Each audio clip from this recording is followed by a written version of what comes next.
A man by the name of Notch had an idea.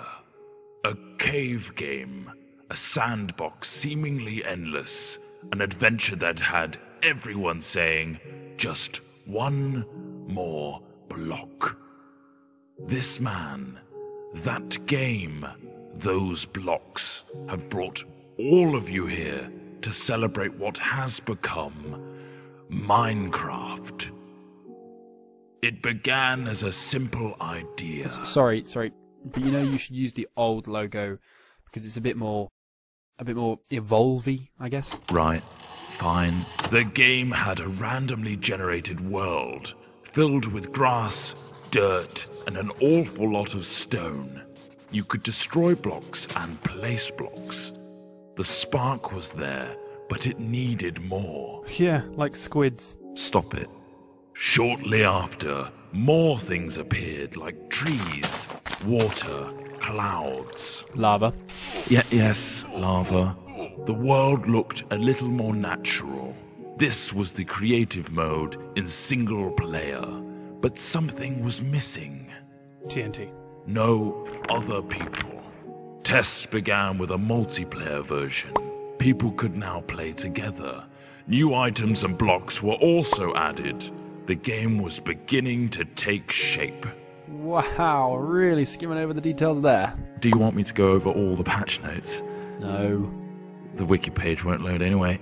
Moving on, the game now had multiplayer and creative single player. But there was another element that Notch wanted. Survival. Work began on making the game more challenging. Zombies and skeletons were put in, but they could not attack. Sheep and pigs were added too. Whoa. Notch also fluffed the coding of the pig and it turned into a creeper. At this stage, this version of the game was labeled Classic. Classic. Brilliant. Then from Classic came the in-dev version. What on earth does that mean? No idea, not important. Dynamic lighting was put in, a new sound engine, and more importantly, crafting was introduced. Then came InfDev. Sorry, what? InfDev introduced a big feature to the world, infinite terrain. No longer was the player constrained to a square world, but now it stretched endlessly.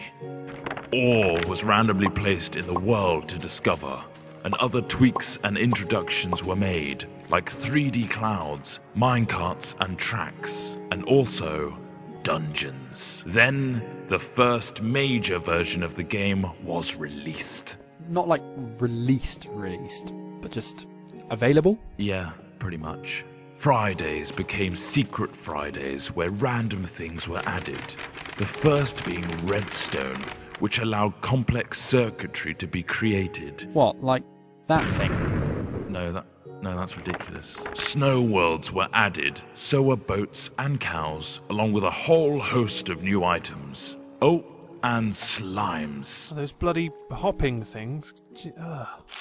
Then, in Alpha, the survival mode was brought to multiplayer for the first time. This allowed for players to battle monsters and survive the night together. Or just go around gathering creepers and then have them explode on your mate's house? The next big patch came on Halloween of 2010 and introduced the Nether. This threatening place was full of zombie pigmen and the eerie cries of the ghast. Not to mention a considerable amount of lava. The game hit beta. Ta-da! Lots of new things were added in beta, like dispensers, note blocks, cake, redstone repeaters, and beds. The lighting also got a smooth upgrade. Wolves were now on the prowl, and you could tame one as a pet with a stash of bones. Weather was introduced, including snow, lightning storms, and rain. Oh, look how cute that wolf is shaking off the rain. Aw. We finally found ourselves in 1.6 with the introduction of maps.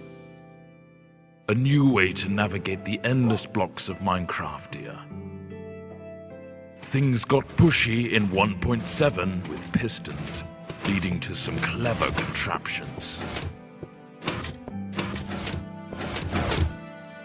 1.8 gave vastly improved combat mechanics, allowing the player to sprint, draw back their bow, and land critical hits on their enemies. A new terrain generator was added, along with quirky NPC villages and mighty strongholds. And now comes the end. A true challenge awaits you in this unforgiving realm. But that is something you'll have to discover for yourself. The next page is yours.